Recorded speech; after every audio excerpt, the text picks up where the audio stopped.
Hello, I'm reading Pride and Prejudice by Jane Austen. We are on Volume 1, Chapter 2. Mr. Bennet was among the earliest of those who waited on Mr. Bingley. He had always intended to visit him, though to the last always assuring his wife that he should not go. Until the evening after the visit was paid, she had no knowledge of it. It was then disclosed in the following manner. Observing his second daughter employed in trimming a hat, he suddenly addressed her with, "I hope Mr. Bingley will like it, Lizzie." "We are not in a way to know what Mr. Bingley likes," said her mother resentfully, "since we are not to visit." "But you forget, mamma," said Elizabeth, "that we shall meet him at the assemblies, and that Mrs. Long has promised to introduce him." "I do not believe Mrs. Long will do any such thing. She has two nieces of her own. She is a selfish, hypocritical woman, and I have no opinion of her." "No more have I," said Mr. Bennet, "and I am glad to find that you do not depend on her serving you." Mrs. Bennet deigned not to make any reply, but unable to contain herself, began scolding one of her daughters. "Don't keep coughing so, Kitty, for heaven's sake. Have a little compassion on my nerves. You tear them to pieces."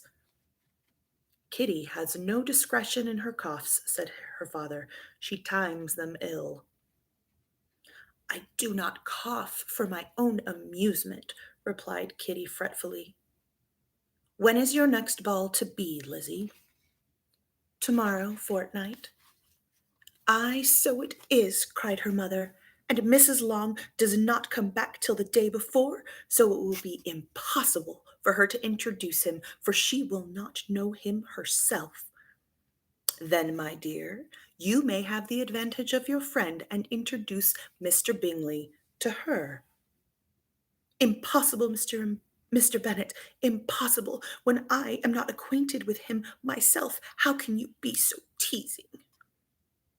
"I honor your circumspection. A fortnight's acquaintance is certainly very little. One cannot know what a man really is by the end of a fortnight. But if we do not venture, somebody else will, and after all, Mrs. Long and her nieces must stand their chance, and therefore, as she will think it an act of kindness if you decline the office, I will take it on myself." The girls stared at their father. Mrs. Bennet said only, "Nonsense, nonsense." "What can be the meaning of that emphatic exclamation?" cried he. "Do you consider the forms of introduction and the stress that is laid on them as nonsense? I cannot quite agree with you there.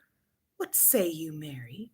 For you are a young lady of deep reflection, I know, and read great books and make extracts." Mary wished to say something very sensible, but knew not how.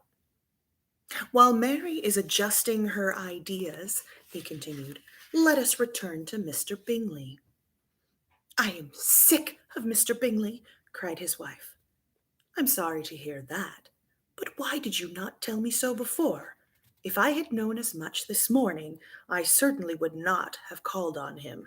It is very unlucky, but as I have actually paid the visit, we cannot escape the acquaintance now." The astonishment of the ladies was just what he wished, that of Mrs. Bennet perhaps surpassing the rest, though when the first tumult of joy was over, she began to declare that it was what she had expected all the while. "How good it was in you, my dear Mr. Bennet! But I knew I should persuade you at last. I was sure you loved your girls too well to neglect such an acquaintance. Well, how pleased I am! And it is such a good joke, too, that you would have gone this morning and never said a word about it till now." "Now, Kitty, you may cough as much as you choose," said Mr. Bennet, and as he spoke he left the room, fatigued with the raptures of his wife. "What an excellent father you have, girls," said she, when the door was shut. "I do not know how you will ever make him amends for his kindness, or me either for that matter.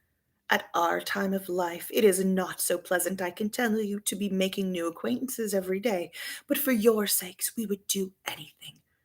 Lydia, my love, though you are the youngest, I dare say Mr. Bingley will dance with you at the next ball.